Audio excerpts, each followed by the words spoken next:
Sai Ram.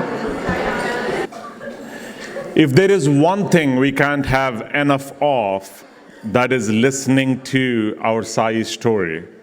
I'm reminded of a beautiful poem. Sai ni vaibhavamu teluputa kastambu, shulikaina dammi chulikaina. Swami, your glory is difficult to narrate even for Lord Shiva or Lord Vishnu. And such is the glory that we are reminiscing here for the last 2 days in such lucid form through Auntie Geeta Ram and Brother Amey. Another big round of applause for both of them to spend their valuable time with us this weekend. Amey took us on the journey yesterday to, does everyone remember the 3 R's?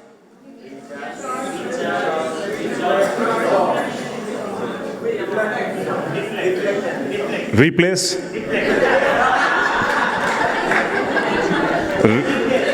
Did I hear recycle as well? Okay.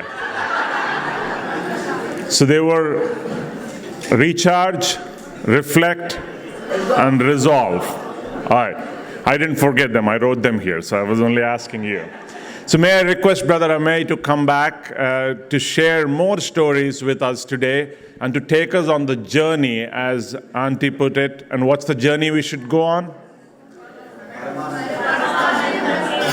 Paramananda Prasthana. Yeah. Paramananda Ke Prasthana. Right. Give it up for Brother Amey.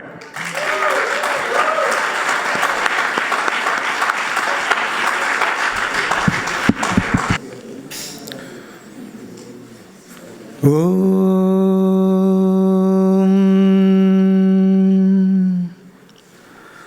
Saishwaraya Vidmahe Satyadevaya Dhimahi Tanna Sarvah Prachodayat. Om Shanti Shanti Shanti. Offering our loving pranams at the divine lotus feet of our ever-present Swami, most revered elders, dear brothers and sisters, once again a very warm and loving Sai Ram to all of you. I was just asking Brother Ravi, is it possible that we can skip this entire session? Because after what was shared this morning by Auntie, we need so much time to absorb it. The number of lessons, it'll just become information overload and there won't be any transformation if we do not contemplate on what has been said. And frankly, I just feel at this moment that I want to shut up and I want to contemplate. Not because I want to let go of this responsibility, but I think there was so much over there, that can keep us busy for at least another year. The amount of input that we have, and it's really important that there is Swami would say that the Vedantic methodology is Shravana, Manana, and Nididhyasana. Have you heard of these 3 terms? Shravana, Manana, Nididhyasana. What is this? Shravana refers to listening. When you listen to something, so let's look at this beautiful methodology, and believe me, this methodology can be used in any field. In any field, we use only this methodology. What is that? Shravana, first is to listen. So what is the end point of that stage 1? At the end of stage 1, you must be at least able to say, what is it that you have listened? Whether I agree with it, whether I believe in it, whether I understand it, not necessary. Do I know what was spoken? Right? So can we even just, whatever we have heard for the first 1.5 hours, can we even recollect these are the points that were told? Whether I believe in those points, whether I agree with those points, that is secondary. First level is Shravana, listening. Now what that does, or what that should do, is it should lead us towards the second path, which is Manana, which is reflection. right? So with Shravana, we get recharge, right? But with Manana, we get reflection. Right? We have to start reflecting, okay, Auntie said this. This is what Swami said. But I don't understand it. I know what he said, but I don't understand it. It's not a living reality in my life. So now I should start contemplating. In fact, it is an intense process of inquiry. It could even mean, Swami, I don't believe it because it does not work. Start from there. Right? What is the end point of this manana? The end point of manana is having done enough of investigation and inquiry, you come to the point where you say, now I get it. Intellectually, I get it. For example, when Bhagwan tells us, I believe one thing, if all of Auntie was mentioning about her notes, right, her notes being lost, imagine what it would mean. I cannot have, Sairam, it just gives me goosebumps to know that, just imagine an entire lifetime with Swami and all of those diaries and suddenly it's lost. Right? What a devastating feeling it can be. I was just thinking that imagine if all of Sai literature for some reason were lost. Okay? And only one term was left behind for us.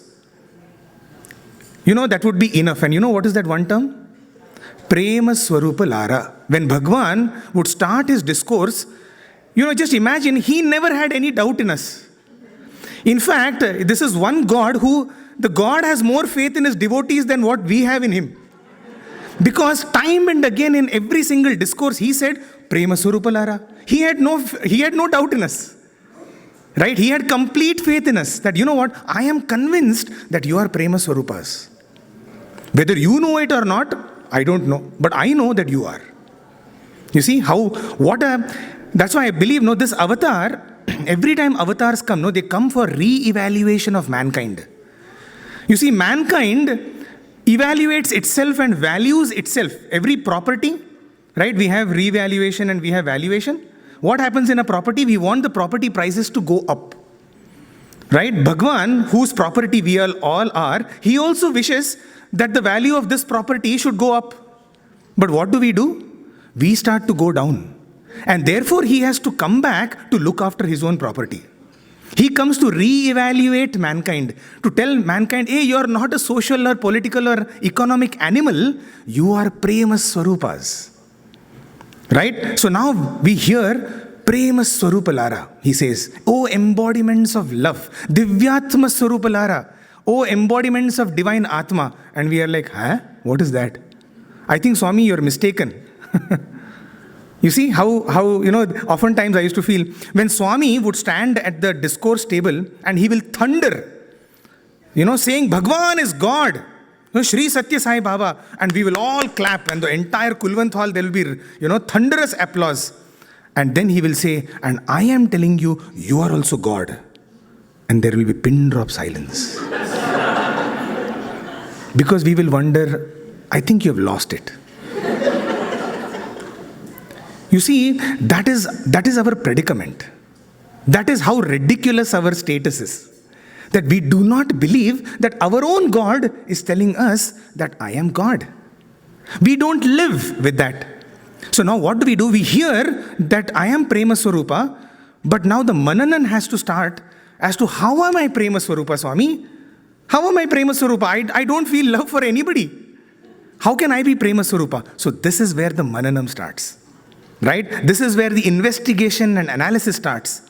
And at the end of the day, through an intellectual, let it be at least an intellectual exercise, I understand that, that is why he said I am a Prema Swarupa. So that is the end of Mananam. But even there, our journey does not end. Where does it end? Okay, now that I have understood, at least intellectually I have understood that I am Prema Swarupa, now let me start practicing it in my day-to-day life. And that is the third stage, which is Nididhyasanam. By the way, this is not what I wanted to share with you. This was, thanks to Auntie. Or rather, no thanks to Auntie. Right? Because I just thought that there was so much Shravanam we had done, so much listening we had done. Where is the time for Mananam? And then one entire lifetime for Nididhyasanam.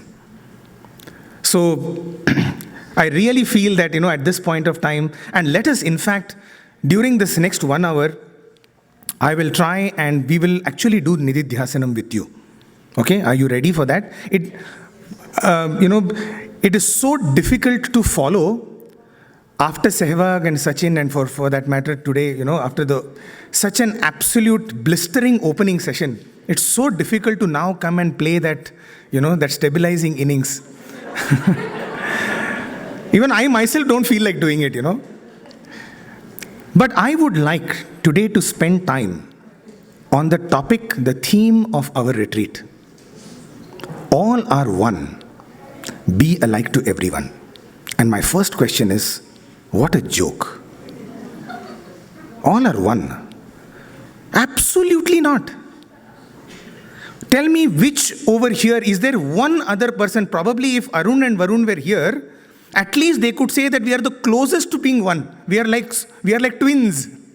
We came at the same time, right? We have the same parents. We have the same Lord, right? So they are the nearest to being one. But no two people over here are the same. Then what are we talking about all are one?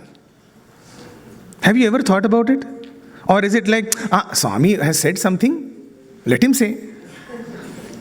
So today, let us try and explore. So I'm going to take it slightly on that. If you're wondering, I think many Ys over here must be wondering, oh my God, no stories? No, I'll try to tell as many stories as possible. So let's start with one. There was this very famous youth group called the Hyderabad Youth Group. In fact, some of the brothers are from the Hyderabad Youth Group.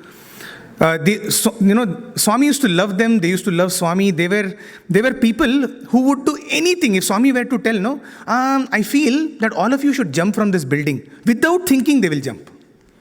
Okay, that is how passionate they were for Swami. They would cycle to Parthi from Hyderabad, do all sorts of things. Okay. So once, one of the very senior brothers in that group, he was mentioning they all had come to Prashanti, and whenever they would come, Swami would walk up to them. So he was saying they all had come, they were sitting in darshan, and Swami walks up to them and Swami asks, the standard question, Yantamandi vacharu, how many you have come? So he says, Swami, 45 Swami, 45 people have come. Swami says, no. So now, usually, you have the perfect number in your head because you know Swami is going to ask this question. And so he said, no Swami, 45, we counted 45 are here. Swami says, no, 46. Am I not there with you? Oh, very nice Swami.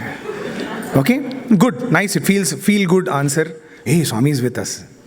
Okay, so that day, of course, Swami doesn't call them. Next day, Swami walks up to them and Swami says, Yantamandi vacharu, how many of you have come? So now you know. So he says, Swami, 46. No. Huh? Yesterday you told. Then Swami said, am I not there with each and every one of you?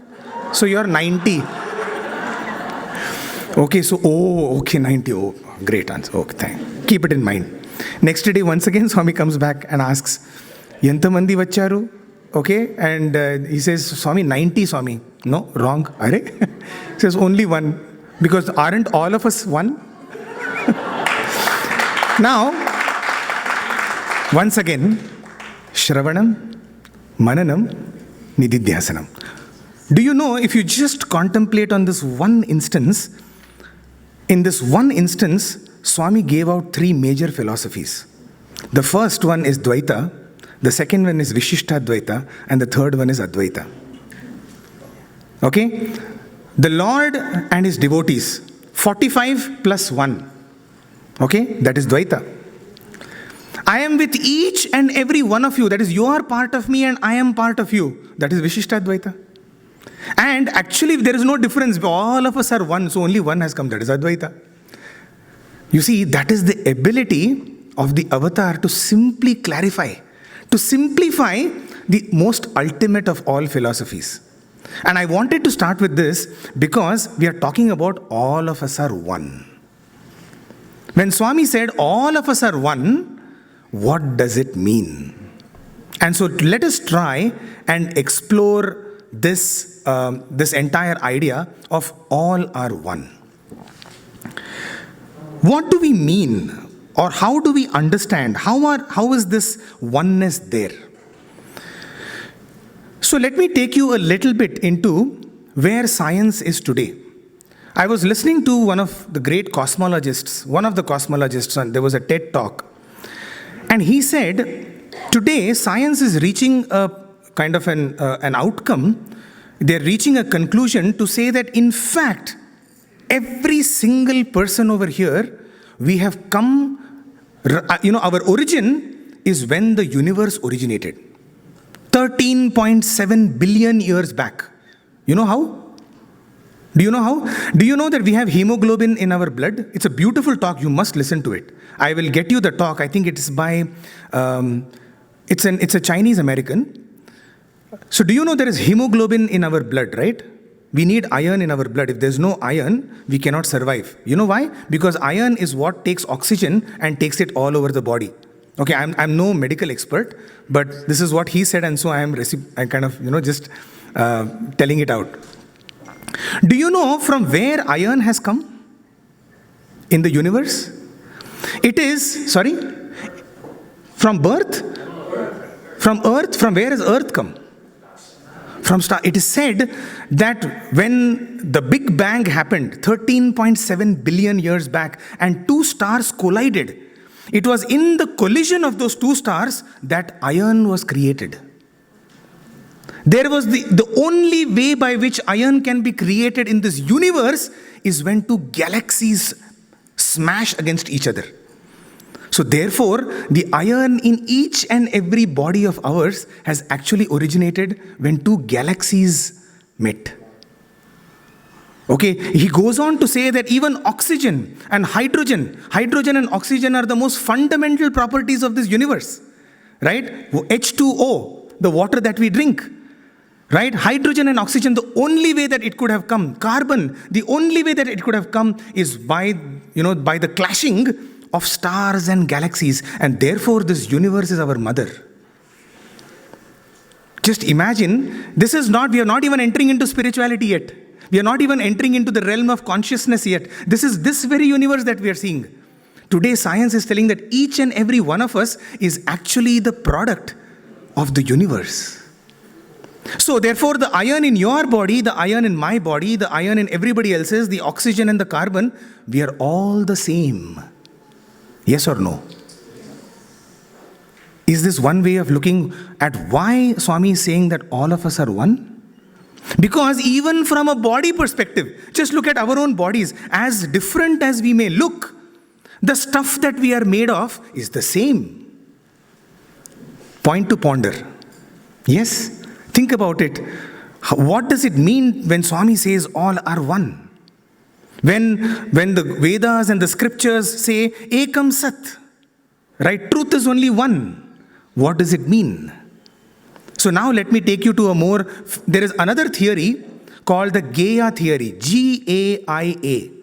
Okay? All of you can go and Google it. Of course, here you won't be able to, which is good. Because we don't have network here. But there is a theory called Gaia theory. So you know what the Gaia theory proposes? The Gaia theory proposes that look at our own body. Okay? Right now, just look at your own body. What is happening? You have a bunch, basically we are all multicellular beings. Do you agree? Do you agree that we are fundamentally multicellular beings? What happened when we were born? We started off as a single-celled being, and then it multiplied. And then somewhere probably at the 5th month or the 6th month, what happened? Some cells suddenly decided that, oh, now these cells will become the heart. And some other cells said, okay, now this will become the brain. And then some cells decided, okay, now this is going to be the liver and the pancreas and the kidneys and the bones and the body and the blood and all of that. It all started with one cell. Okay, we are still only at the physiological level. Correct? Now just imagine different cells came together and it formed a tissue. Different tissues came together and it formed an organ. Different organs came together and it created an organ system. Different organ systems came and it formed a human body. The Gaia theory proposes that why are you stopping there? Don't stop over there. Continue. Continue from there, what it says is that many people come, many human beings, bodies come together, it creates a society. Many societies comes together, it creates a world. So you have the animal kingdom, you have the plant kingdom, you have the human kingdom. All of that is coming together, it is creating the earth. Many earths put together creates the solar system, so on, so forth. And therefore the entire universe is but one being. Does it make sense? Is it not a fallacy on our part to just kind of stop at ourselves? Yeah. And when I kind of read this, as part of our human values work that we do, I was reminded of exactly what Auntie was mentioning this morning. She said, in one of the places, Swami said, look at your own human body, right? When a thorn pricks your leg, what happens? The hand doesn't say, it's not my department. Hey, leg, you don't even know how to walk. Look after yourself now. What happens? The hand, which is a completely different organ system, automatically, simultaneously, almost instantaneously, the entire body feels the pain. Correct? Yes or no? The entire body feels the pain where it has hit somewhere at the leg. Even the smallest of the small finger, something happens, the entire body feels the pain. The hand goes automatically to pluck out that thorn. Swami gives this example. Right? What happens? The hand plucks out the thorn, tears start to roll down, right? And from the brain, the nervous system says, ambulance, what is the number over here? 911?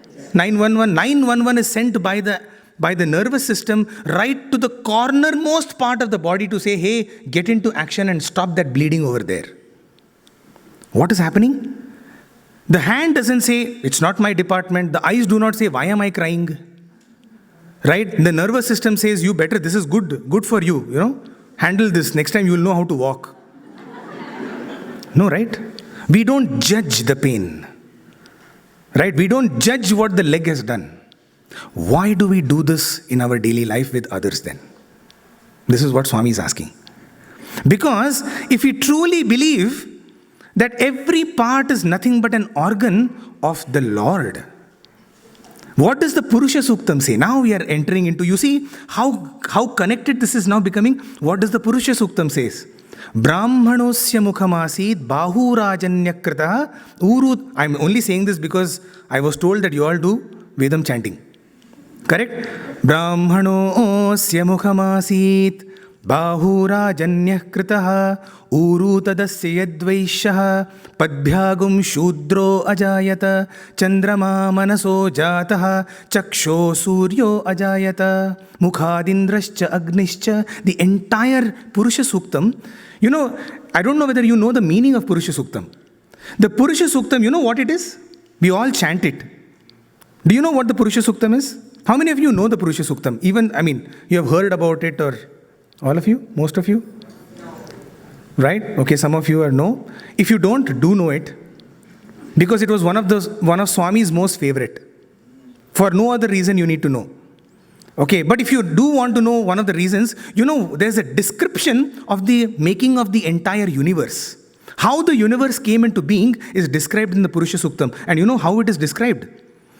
There is a great cosmic yajna, there is a great cosmic sacrifice that is happening, ahuti. Okay, and in that ahuti, that is the outcome of that great sacrifice, is this entire universe. And you know what is being sacrificed? There is the Purusha who is conducting the sacrifice, and you know what he sacrifices into the sacrificial fire? Himself. It is mentioned that he himself, who is doing the sacrifice, decides that there is nothing else which can actually create this universe, and so he sacrifices himself as the Virata. Okay, and out of that comes this entire, so Grishma idma sharadhavihi sapsyasan paridhayaha trisapta samidakritaha. This is the description of what came out of that cosmic yajna.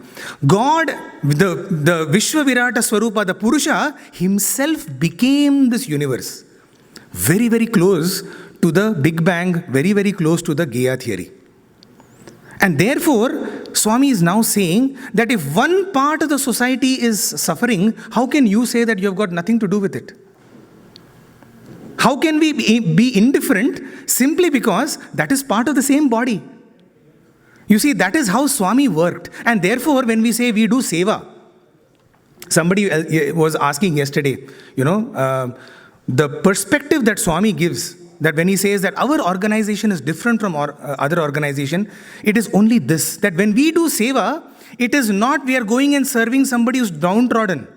We are not serving somebody who does not have much. We are only serving our own body. It is just like how the hand goes to pluck out the thorn from the leg. Is the hand doing Seva?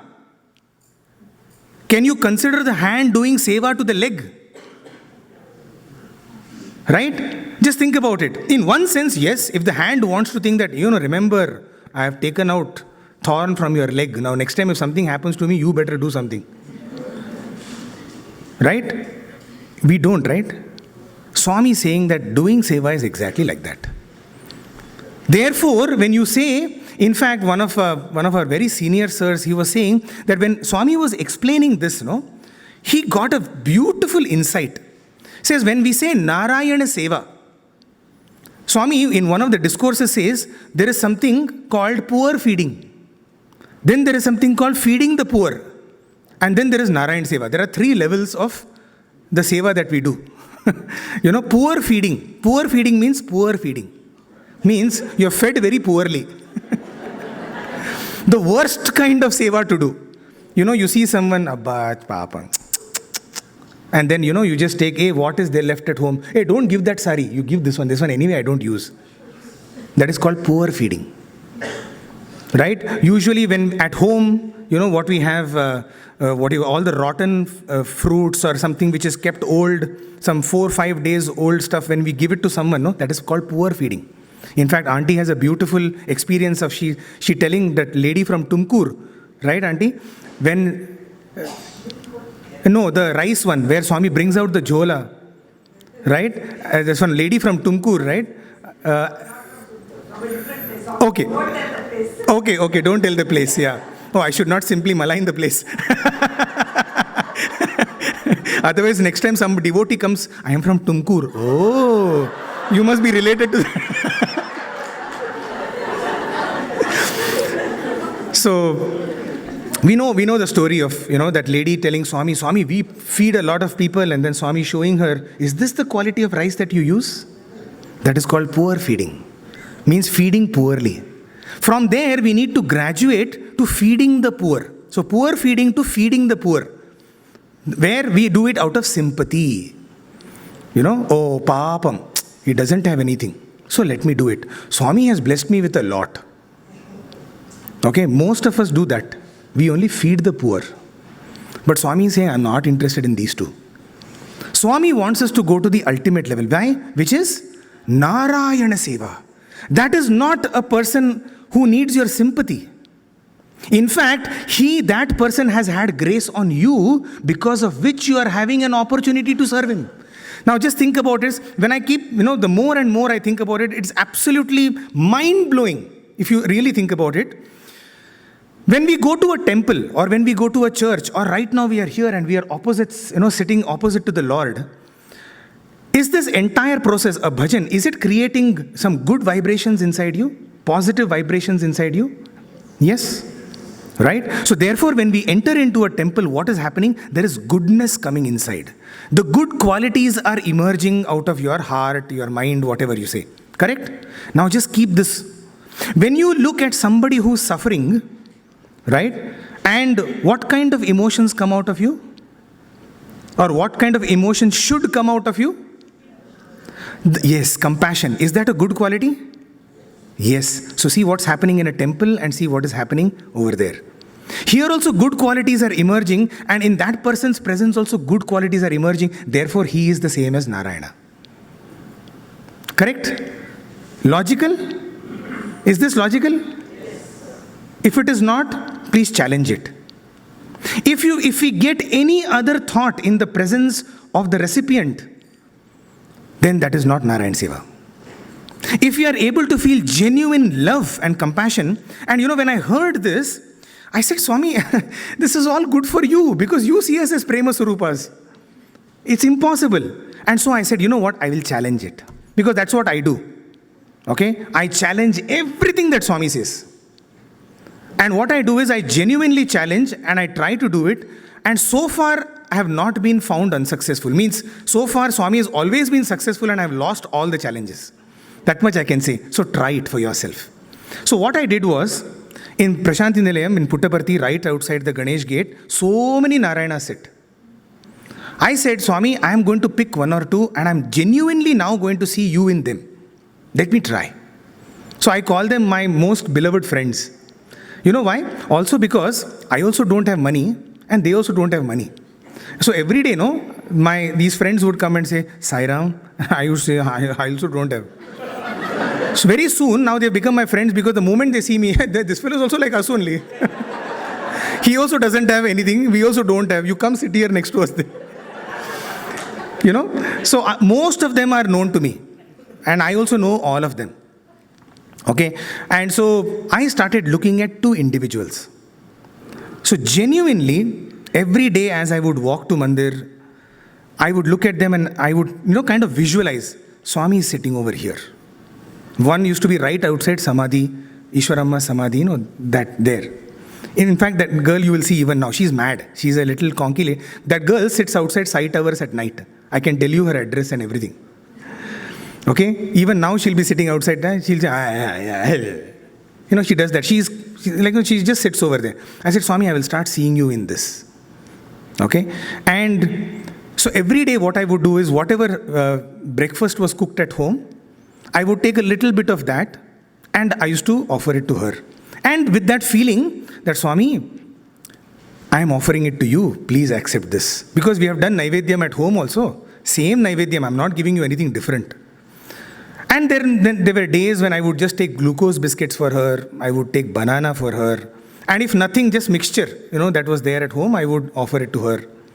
And every day, the moment she sees me, I used to see Swami's smile in her smile. One day, you see how the mind is. One day, continuously, see after that, even fatigue sets into us.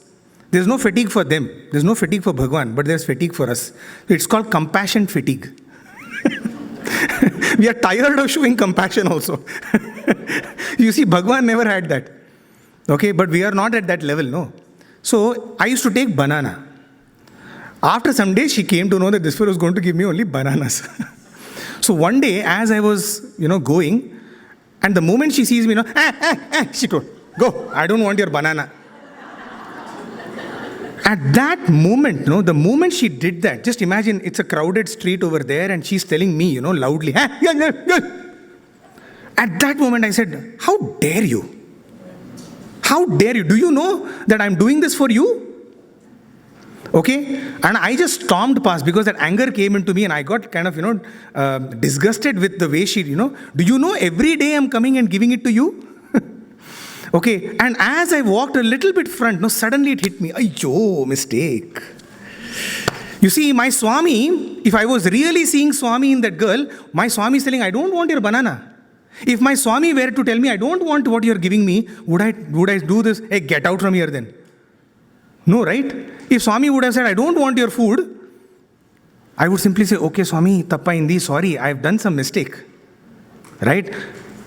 We wouldn't have done that with Swami if Swami were really there. And therefore, Swami is all the time telling, I don't want your numbers. Because if you say that I'm serving 10,000 people, it is impossible to treat all those 10,000 people as Narayanas. Yes or no? Right? Our effort will go all into treating that one person as Narayana, isn't it? And therefore, in our Satya Sai Seva organization, the Seva is very different from all other organizations. You know why? In all other organizations, we use what are called corporate techniques to gain efficiency. What is efficiency? Any management student, for that matter, any student over here should know what is efficiency. What is the definition of efficiency? Maximum output with minimum input. Correct? Simple definition of efficiency. We want, what is an efficient process? Where I maximize my output with minimum amount of input. Now we bring that concept and put it into our Seva also. Means I want to serve as many people as possible with as less resources as possible. You know what Swami is telling? I don't want your efficiency. Throw it out. If there are 5 people to serve, and if 10 people can go to serve those 5 people, I want that. You know why? Because 10 people are going to get the experience of serving. Swami completely flips it around. It's a very mind-boggling concept. You see, in most of our tendency is to bring in corporatism into our organization. Let's gain efficiency. Let's gain effectiveness. Let's do hierarchy. Let's have an organization structure. Right? What Swami is saying is, no, I don't want all that. I simply want you to serve. Why? You know why? Why service is so important? Because service is the only way by which we can become selfless. The only way by which we can eradicate. That day when that girl told me, hey, Papa, it hurt my ego. And I was not prepared for it. Right? It is to remove that ego. Swami wanted to say, this only is what I don't want. I don't want this ego. As long as this ego is there, just like I told you yesterday, you see how many mistakes I've done. Gram Seva also I never learnt. I was telling you about the Gram Seva experience yesterday. So what I keep doing is, I myself, and you also can try this out. Try. Right? We can try it when we are serving. Let us try to serve like that. Of course, I'm not by any means of imagination. I've not reached, where Swami wants us. But I can only share my experience with you. Today, in fact, the other Narayana, who is my very good friend, I did not know, he speaks in multiple languages. He is, below his body, he is paralyzed. He's got polio, so he'll be walking on the road with his feet. And so you will see him also. Why I'm telling you is because when you come to Prashanti Nilayam, these are my Narayanas. I want to see Swami in them. I'm striving to see Swami in them. And my point is, what Swami am I going to see in Prashanti Nilayam if I'm not able to see Swami in living human beings? In living beings, I'm not able to see. Swami is saying, all are one. See me in everyone. I am the Sarvantaryami. Right? So, how do we now develop this ability to see him? I am reminded of a beautiful analogy. And this is something that probably will be useful to you as well. Just seeing the time. 12:30, right? We end by? Yes. Yeah. There was a beautiful analogy that was given. And the analogy goes as follows. So imagine you are watching a parade. Okay? And you are on the ground floor. You are watching the parade. What parade do you have? Some here you have in New York or something. You have like an... Oh. May 6th. Ishwaramma Day. Thanksgiving parade. Okay. I thought some Ishwaramma Day parade was there. Thanksgiving parade, you have a very famous parade, right? So imagine you're watching that. And so now what is in front of you is your present. The parade that has gone past you is the past. And what is about to come that you do not know is the future. Okay, so present, future and past. Okay, so we are at this level. Imagine you have a friend, you are at the ground floor, but you have a friend who's standing on the 20th floor of the building. Okay, and you are on a call with him. And you ask that friend, hey, are you seeing what I am seeing? Okay, and your friend will say, what are you seeing? Because I am able to see everything. From the 20th floor, does he have any past, present or future? From the 20th floor, he is able to see everything, isn't it? Right? This is exactly where Swami wants us to raise. How do we see oneness is simply by raising ourselves higher and higher. You see, the person who is at the 20th floor, he's saying, you tell me what you're able to see because I am able to see. For me, everything is present. When Bhagavan says everything is omnipresent for me, is because he is so much up there that for him, everything looks like one only. There is no past, present or future. I like this analogy very, very much. So if you really want to see oneness, if we really want to experience that, simply have to raise ourselves. There is no other way. If we are constantly going to identify ourselves with this little self, this body, mind, we will never be able to achieve that oneness that Swami is talking about. At this point of time, I would like to tell you another story. How do we gain that oneness? And this kind of mixes and matches with what I was mentioning yesterday as well. When I said in resolve, we try to resolve. What did we say in resolve? We said add Swami, allow Swami, achieve Swami. Correct? If you remember, add Swami. So this was one story that was told in Swami's presence, and Swami loved it. But the insight that Swami gave was even better than what the speaker gave. So this happened during the Atirudra Mahayajnam in Chennai. So one of the brothers, he narrated this, in his speech. There was a very rich gentleman who had lots of property, and he had 3 sons. And as he was about to die, he had written his will, and he told his sons that all of whatever I have, I am giving it to you. I have kind of, partitioned it in as per your capabilities, etc. Don't fight, just divide this. And he passed away. So they all took the will and they went through and they found, Now this rich man, or this man who passed away, he had 19 camels. Okay, he had 19 camels. And in his will, everything else was quite clear. These 19 camels, he said, you please divide it into amongst yourselves in the following proportions. Half of the 19 will go to the first son. 1/4 of these 19 will go to the second son, and 1/5 of the property will go to the third son. Now, what is half of 19? 8.5. How do you divide 19 camels into 8.5 and 8.5? 9.5 and 9.5. Sorry. Right? 9.5 and you can't divide. Okay. Can you divide 19 by 1/4 and 19 by 1/5? It's all some fractions like this 0.0 something, it will come. And so all the 3 brothers started fighting. Okay, that there is some mistake. I'm sure you coerced dad into putting it this way, etc., etc. And this jagada, this quarrel started. And usually, what happens in India when a quarrel starts? It is free entertainment for everyone else. There's nothing greater than watching a quarrel. Stop that soap opera, man. Live soap opera is going on. We all come and we watch it. So all people gathered over there and they were watching. And all of these are, people are fighting. The brothers are fighting. Just then, a wise man comes there. Okay, and the wise man asks, what's going on? And so they explain to him the predicament. There are these 19 camels, and the father has said 1/2, 1/4, 1/5. Now we have no idea how to, divide this. And so this wise man has 1 camel of his own. And so he says, I have a solution to your problem. Okay, what is the solution? He says, you add my camel to your 19 camels. Oh, very good. Somebody who's coming and giving something to us. Definitely. So they add. So now totally how many camels are there? 20. Now let's do the same math. Half of 20 goes to the first son. How much? First son will get 10.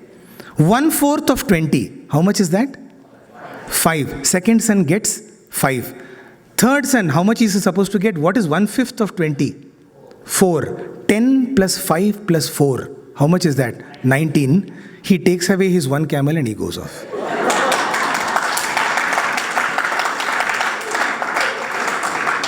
Did you understand the math? Simple, no?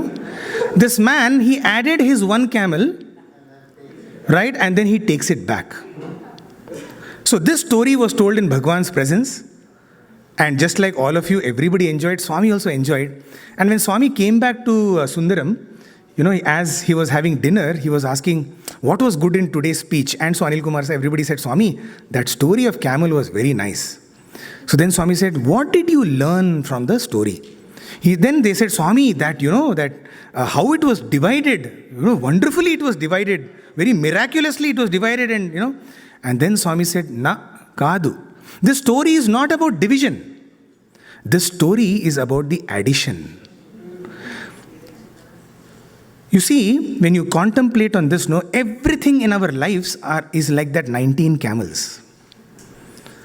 Okay, all what we have, our property, our relationships, our status and our power and everything is like that 19. Yes, it is a sizable number, but it can only create chaos.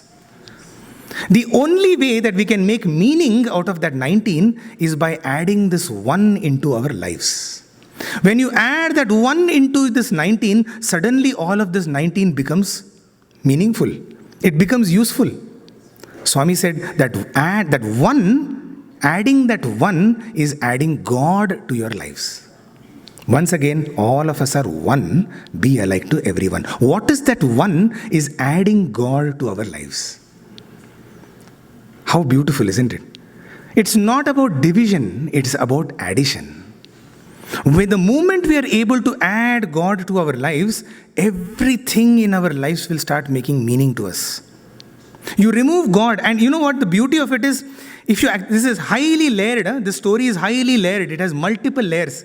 See, in spite of adding 1, that 1 remains separate. The 1 doesn't get added. It doesn't get divided. The 1 remains 1. Actually, it is a highly Vedantic concept. Right? That 1 continues to remain 1. That is what we need to do in our lives. Even before I end this, let me tell you how Swami explained to me this oneness.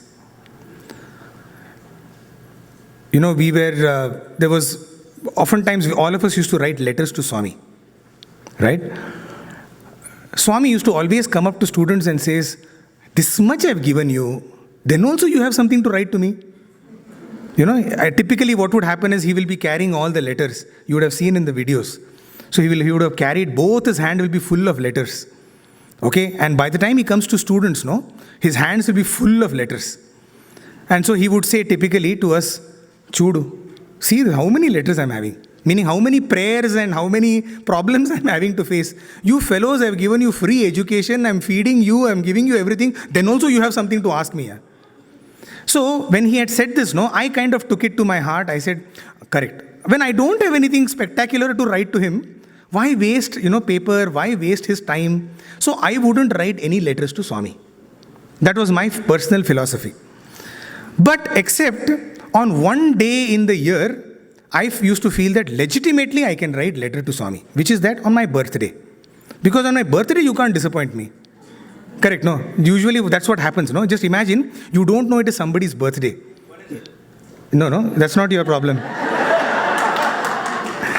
Okay, I'm talking about now individually. Just imagine in our office, typically this is what happens, right? That we have a really bad argument with someone, or we tell them off really badly. Okay, and then somebody comes and says, hey, it is his birthday. At least today I should not have done. Correct, no? Actually, on no day you should be blasting anybody. But at least on their birthday you should not blast them.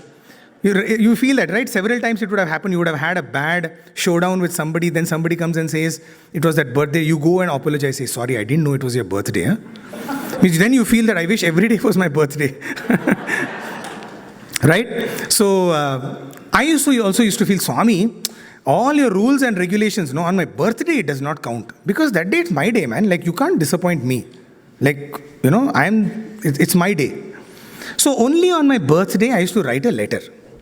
And I used to believe that if Swami wishes to take the letter, so be it. If he does not, the expiry date of that letter is 12 o'clock of that night, midnight, 11:59, tear the letter and throw it off. Because next day you can't sit with the letter because you say, today is not your birthday. Why are you sitting with letter? That is how it used to go. And there were several years where he took my letter and several years he never took my letter.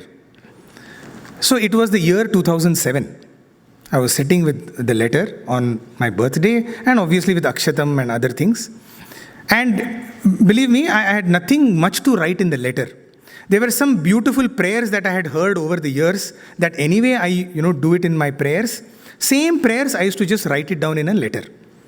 For example, you see, in Loving God, Professor Kasturi starts the entire Loving God with a beautiful statement. He says, Loving God starts with, this time also I had failed and I had to be sent back to primary school, and therefore I was born on a Christmas day on the banks of an Arabian Sea in a Hindu household. He was born on 25th of December. He was born on a Christmas day on the Arabian Sea in a Hindu household. Right? So he says, it was a conglomerate. Of course, the poet that Kasturi Garu is, absolutely mind-boggling. He says, even this time I had not learnt my lesson. I had failed, and therefore I had to be sent back to primary school. Which is the primary school? This world. Right? So I used to love that statement. So every time in my birthday letter, I used to say, Swami, there's nothing happy about this birthday because I have come into this world because I did not learn. So I used to steal that line from Kasturi Garu and I used to write that. That Swami, let this be the last. Like, I'm not proud of my birth. When we should be really proud? We should be really proud when there is no birth. Isn't it? That will be the proudest moment of each one of our lives. Ironical it may sound. Right. So I used to start with that. And then there was a beautiful prayer that I had heard. Swami, you become the thinker of my thoughts. You are the doer of my deeds. You are the speaker of my words. So I used to like that very much. Thinker of my thoughts, doer of my deeds, speaker of my words. I am in you, you are in me. I am you, you are in me. Guide me, guard me, protect me. This is my letter. I'm telling you because there's nothing personal in this. So I sat that day with the letter, 2007, and Swami came, he put Akshata on me, but he never took the letter. So I came back to hostel and was waiting to tear it and throw it off. It's okay. I forgive you. I forgive you for not taking my letter. So such compassionate we devotees are, that we even forgive the Lord. So just then, in the hostel, we used to have these what are called extempore, Parayanam sessions. So satsang in the hostel is called Parayanam. Okay, Parayanam is when, some sirs, one of our seniors will suddenly burst forth into, for example, you just spend some time with Geeta auntie, anywhere. Just like Brother Balu was telling, in the car, Parayanam session will start off. Anywhere the Parayanam, suddenly start talking about Swami. So we had one sir, I can even tell you his name, Sainath, Dr. M. Sainath sir, who had lived with Swami. He had served Swami in his, he was to sleep in Swami's room. So he had come to the hostel. He was staying with us in the hostel. And so he would suddenly burst forth into, somebody will go and ask him some question and he'll start, some Parayanam will start. So the moment Sainath sir starts, like wildfire, everybody, hey, Sainath sir has started, Sainath sir has started. So we all used to run, to his room and just, hear what story. 15, 20, 30 minutes it would last. So just when I had come back to hostel, Sainath sir had just started sharing. So I went to his room, and that day he was telling about whether we should write letters to Swami or not. The topic that day. And he was telling when he was a student, they had once a debate between, the boys. One set of boys said that there is no need to write a letter to Swami because Swami knows everything. Another set of boys had taken the opposite stance, saying that we should write a letter. And so, there was some back and forth, and there was no conclusion out of it. They went to bed. Okay, and next day, when Sainath sir goes to Mandir, Swami is in the interview room, and Swami sends word for him. When he enters into the interview room, he sees that there is a big stack of letters on Swami's left-hand side. And so now he is describing what he's seeing. He says Swami is, taking one letter he opens, he reads, and then puts it on his right-hand side. Some letter he just takes, reads what is on top, and puts it on the right-hand side. Some letter too, he doesn't even, he just takes it and throws it. Okay. So in his mind, he was thinking, why this differential treatment? Every devotee has written with so much love to Swami. Swami, some letters he's opening, some letters he's just seeing, some letters he's not even bothered to see, he's throwing them. Right-hand side basically is, the inbox and outbox. It is basically out. So he felt, that, suddenly I said, no, we become more compassionate than Lord. Swami, what is this? Why are you, treating some letters badly? Every devotee has written. So the moment this thought went into his mind, Swami looked up and said, what are you thinking? So he said, no, Swami, nothing. Oh, you are thinking why I am having this kind of differential treatment. He said, come. So usually, when something like this happens, you try to be as far as possible from Swami. No, Swami, this is good. From here only I will see. Swami said, no, ikkada. Come here. You pick up any one letter from here. He said, Swami, it's written to you. How I can... Hey, nenu cheptunnan kada. I am telling you, you open. And you go and read it to yourself. So he opens the letter, and it is a letter written by a devotee who had a daughter with some kidney problem, and he had come 6 months back, and Bhagwan had materialized Vibhuti, and today the daughter is doing well. Swami, thank you so much. It was a gratitude letter. And so the moment he finished the letter, he looked up at Swami, and Swami said, what is that Bengali gentleman writing? Okay, he is writing that he had come here 6 months back, his daughter was suffering. And so Swami went through the entire letter, the contents of the letter, and obviously it was a moment of omniscience of Swami, and so he just folded his hands, and that's when he said, Swami, if you know everything, should we write letters to you? Anyway, you know what is there. Why are you doing this act of going through the letter, right? Some letters you're opening and reading, some letters you're not. Why this act when you know everything? And then Swami said, you are not writing the letter, beautiful words, huh? You are not writing the letters to inform me, you are writing the letters to inform yourself. You see, in the process of writing a letter, when we are writing a letter to Swami, what is happening? Our thought, our word, and our deed are becoming one. So, in the act of writing a letter to Swami, automatically Trikarana Shuddhi is happening. Therefore, letter writing is a sadhana. So, you are informing and reforming yourself. You are not doing it for my sake. The act of giving me is only the culmination of that sadhana. You see, when we do some sadhana and we say, Sa Ishvara Arpanamastu, Hari Om, Tat Sat Shri Sa Ishvara Arpanamastu, that's what is happening. Whatever we are doing, we are simply then saying, okay, Swami, this is all done now, I offer it to you. So the sadhana of writing a letter is not to inform me, but to inform and reform you. Okay, so this is the story that I heard. And I said, now I am not going to give up my letter. I'm coming back to, this is a story in a story, okay? So I'm coming back to the other story that I was mentioning. I simply decided from now onwards, I am going to sit with the letter every day. Okay? Whenever he takes it, he takes it. If he doesn't take it, see, my job is to offer it to him. Right? Whenever he wishes to take the offering, let him take it. I sat for 4 months with that letter. Every day, I would sit with the letter and just like this. Means there's no idea of even handing over it to him. Just sit like this. Okay, so much so that entire paper had got soiled with my sweat of my skin, you know. So I had transferred the contents of that letter onto another paper. Okay, and I had sat like that. And it was 4 months later, one day, I think out of sheer compassion for me, I was sitting in the bhajan hall, sitting in the 4th or 5th line, and you know, Swami looks at me, he's just come for bhajans. Before bhajans, he's sitting over there, just looking around like that. You know, this is how he does. Like, buddy, this fellow is holding that letter for 4 months. Let me relieve him of his suffering. You know, he says, So I got up and I went to give the letter. My only idea was to give the letter and be done with it. Because I don't have anything to ask, right? Swami opens the letter and starts to read out the letter to me. Okay? And so he's reading. Dear Swami, become the thinker of my thoughts, become the doer of my deeds, become this. And it was a blissful experience because just imagine Swami is reading out your letter to yourself. And of course, you know, oftentimes because as primary school children, we know whether your handwriting in the class is good or not, your handwriting in the letter ensure that it is very good. Because otherwise he is not interested in your content. He'll first smash you for the quality of handwriting. Okay, so in the best possible handwriting we will write, you know. And so he's reading out this entire message to me. And then he comes to this part where he says, I am you and you are me. Okay, let me realize this, O Lord.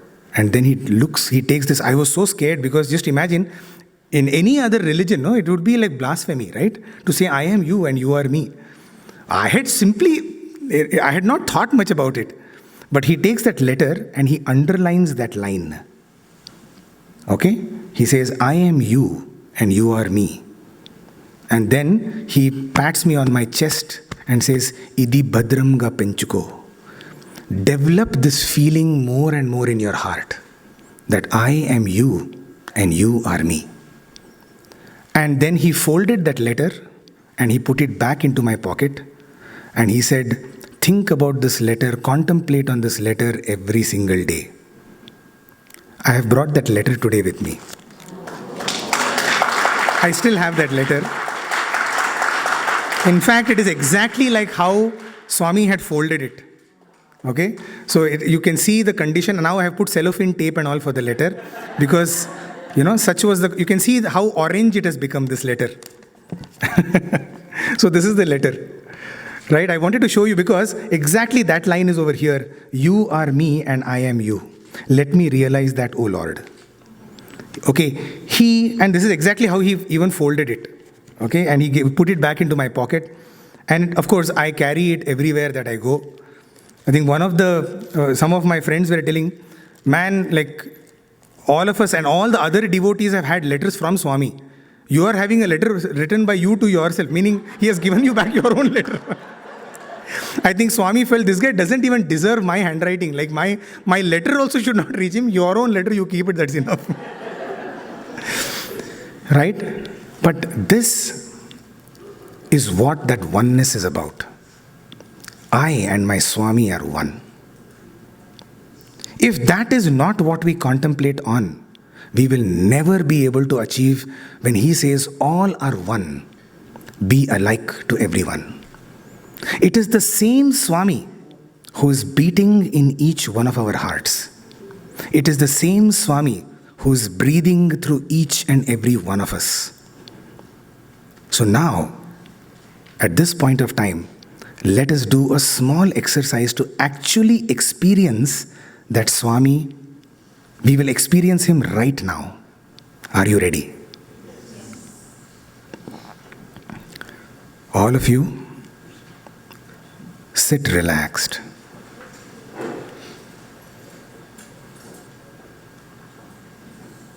And simply listen to the instructions. Breathe in deep and breathe out. Feel the air going in through your nose and filling your lungs. And feel the air that is exhaled by you. Breathe in normally. Breathe out normally. Relax every part of the body. Start with the face. Your eyes, relax. Your facial muscles, relax. Your shoulders, relax. Arms, relax. Your feet, relax.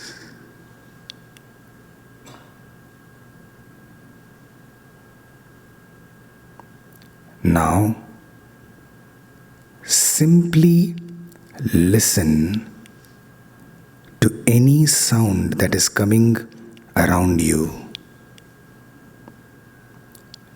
Do not label the sound. Do not analyze the sound. Simply listen.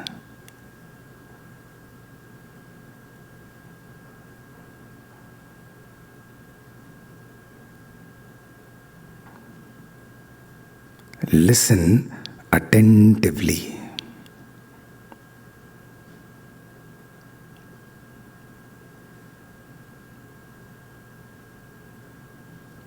Do not analyze. If a thought comes, just watch the thought come and watch the thought leave.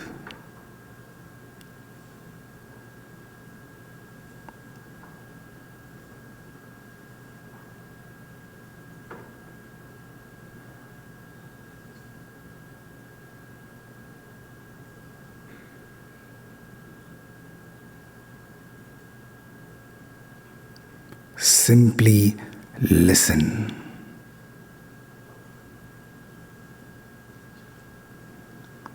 Listen to yourself breathing.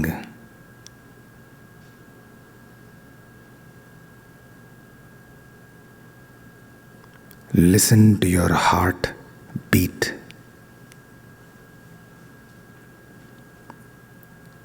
You're now completely relaxed.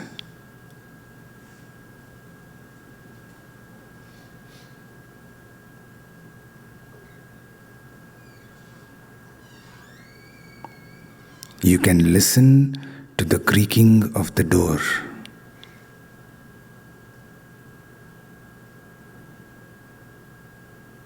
In the far corner, you can listen to the motor running. But you are here. You are full. You're complete.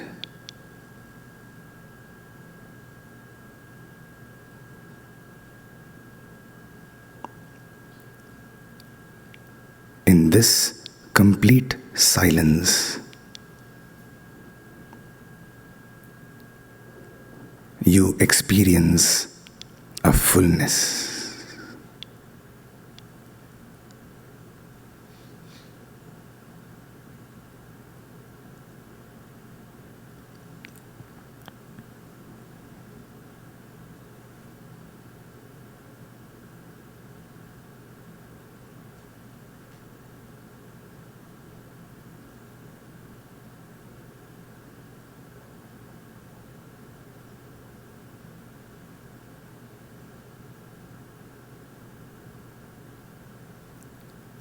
Breathe gently and focus on your breath.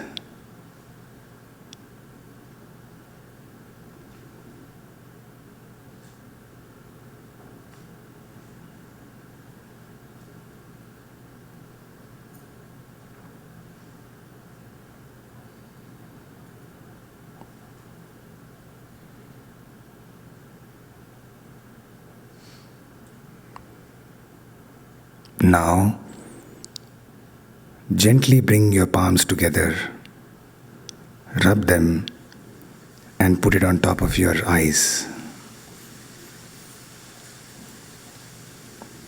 Thereafter, you can open your eyes.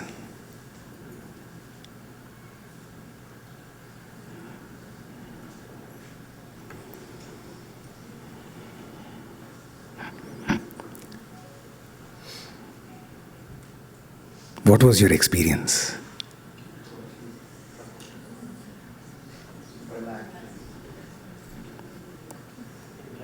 What was your experience? Relax, peace, calmness, tranquility. Sorry? Oneness. You see what you have done. At this point, right as we were all experiencing this, was there any other thought? Was there any pain in our lives? Was there any moment of sorrow in our lives? No, we were complete and full. All of us were experiencing the same peace. Right? When we are all experiencing the same peace, so much so that I'm sure some of you may have even gone into slumber. If I would have continued this for another 5 minutes, no? Right? If I would have continued this for another, suddenly... No. Don't laugh. You know what? The only difference between deep sleep and meditation is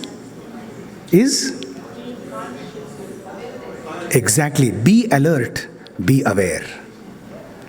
When Bhagavan said the only difference between deep sleep and meditation, why deep sleep is considered tamas and why meditation is considered sattva, the only difference, the experience is very much the same. The only difference is our ability to stay aware. The moment we lose that awareness, it becomes tamas. That is the only difference between sattva and tamas. Rajas is very different. Rajas is full of activity. Whereas tamas is also dullness of the mind, but sattva is also a kind of tranquility of the mind, but with awareness. And you see, at that level, no, we are all one. Was there any difference that you felt at that moment? You see, that, I'm telling you, this is only just a jhalak. This is just one peak. This is not meditation, by the way. What we did was simply what is called the technique of yoga nidra. When I say relax, right, you just relax yourselves. And this breath of ours, no, when Swami says 21,600 times a day we are saying to ourselves, there is something called a japa gayatri. Right? There is something called an ajapa gayatri. That which we do not have to do japa of, but that is which is constantly happening. You know what is that? Our own breath. There is a gayatri that is happening all the time, whether we want it or not. All we need to do now is to pay attention to that gayatri. What is that gayatri telling us? I am he. I am he. Exactly what Swami told me. You and I are one. We have experienced that Swami now. Let me ask you, did you experience peace? You did, right? At least for one few seconds. That is only prashanti. But believe me, prashanti, of course, this is only shanti. The same shanti when we are able to take into our lives on a continuous basis. And this is the technique that I want to tell you. You know what? You can do this. What? Did we do it for like 3 minutes? I don't think more than 3-4 minutes. In 3-4 minutes, we can go so close to what that prashanti is.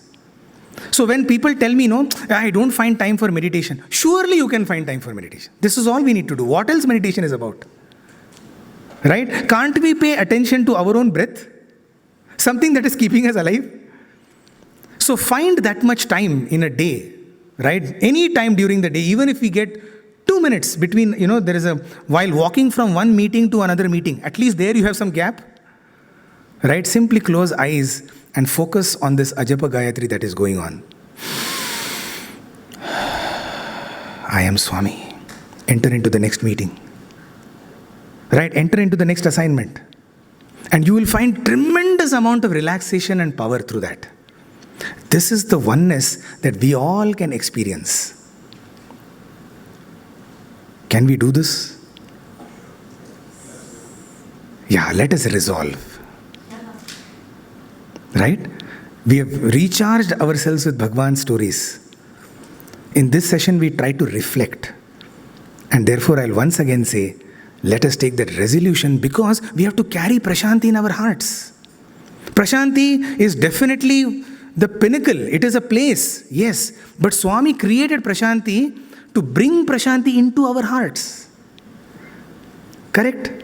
So that every time when we go, you see what happens, Bhagwan often would say, what happens when we go to a temple, like Tirupati for example. You go all the way, stand in the Tirupati for like 7-8 hours line. Right? And finally you enter into the sanctum sanctorum, and when you're standing opposite to God, what do? Close eyes. Are? 7-8 hours you are standing. For what? To go and close your eyes. Isn't it so ironical? That we actually, just imagine we have sleepless nights and we reach Prashanti Nilayam. And finally when we sit there opposite to the Sannidhi for bhajans, close your eyes. Right? Why? You know why? Because the same Lord that I'm able to see outside, now I want to see that Lord here. Right? I will only end on this beautiful experience. The bhajan hall you have seen in Mandir, Prashanti Nilayam, very small hall, 500, 600 people. Right? So it used to be jam-packed all the time. So one of our professors, he simply decided that I'm not going to get into that, I'm not going to try to get a place, I'll simply sit outside. What he would do is he would sit outside, and when bhajans would start, he would close his eyes and he would visualize the Swami inside of him. The same Swami who will be sitting outside on the throne and putting talam, how beautifully we are watching, on the videos, Swami putting talam, he would just visualize that. One of the days, one evening, he did not know that Swami had actually gotten up from the Simhasana, from his throne, and he had gone out, and after having completed his work, he had come and he stood right in front of the sir. Okay? And the sir is closing his eyes, enjoying the Swami inside. He doesn't know that Swami is standing actually outside. So the bhajan got over, and after the bhajan, typically what do? We just open eyes and then close it again. Right? He opened eyes and he saw Swami. So immediately he looked. And Swami smiled at him, and Swami comes up to him and Swami says, Andar ka Swami aur bahar ka Swami ek hi hai. The Swami inside of you and the Swami outside of you are one and the same. In fact, it is to reintroduce the Swami that is inside of us that a Swami has to come outside of us. The purpose of the avatar is to, hey man, you've forgotten that there is me who is seated in your heart. That is your true identity. That is why I have to come. To remind you that, hey, this is the form that you're supposed to see inside. Right? He comes to reintroduce God into our lives because that is what our true reality is. Once again, when we say all are one, the inside and the outside are one. Thank you so much for this opportunity. May Swami be always with you. Sai Ram.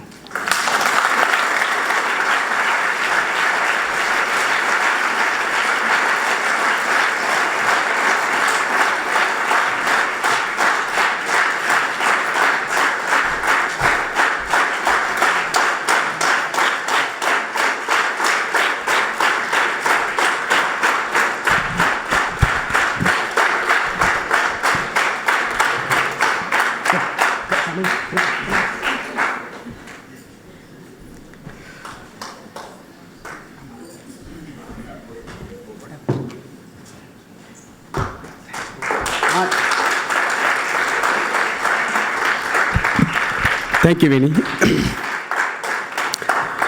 I tried to take as much as notes as possible, but it's so much I was deep into his speech. I hope you all got it. Please give him one more round of applause. Not necessary.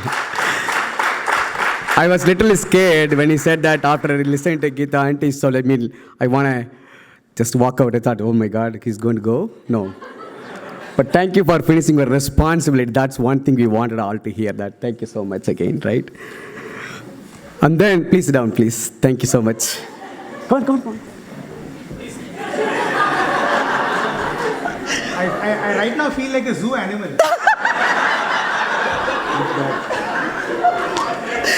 Yeah, a bit like those. So thank you so much for it. Nowadays, Brother Amey, I can tell you that all the devotional coordinator will be thinking about, am I poorly or feeding or Narayana or Seva, where I am now? That's what I'm thinking. I think beautifully explained. I think here all the Narayanas are here. I can tell that you put together something to think about how the Seva can be go further. I know Grama Seva, the same thing, how you mentioned.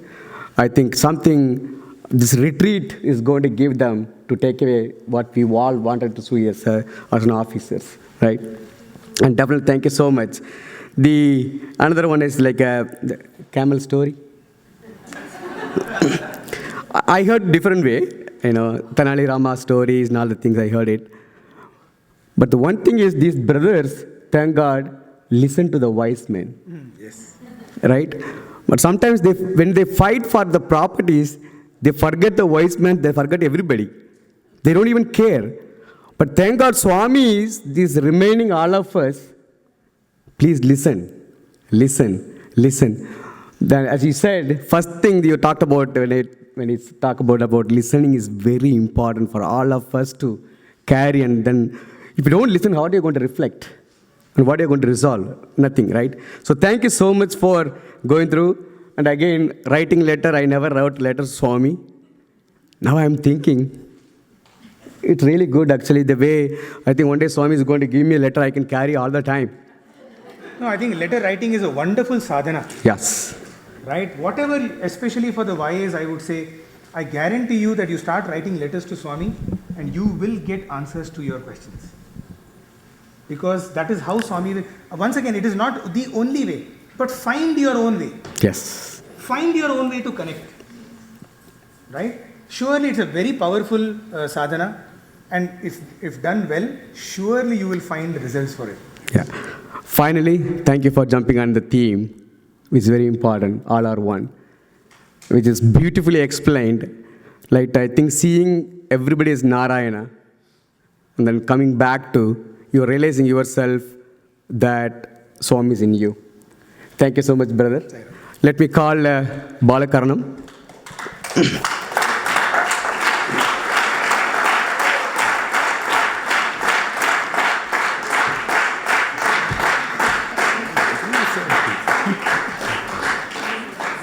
This is so embarrassing.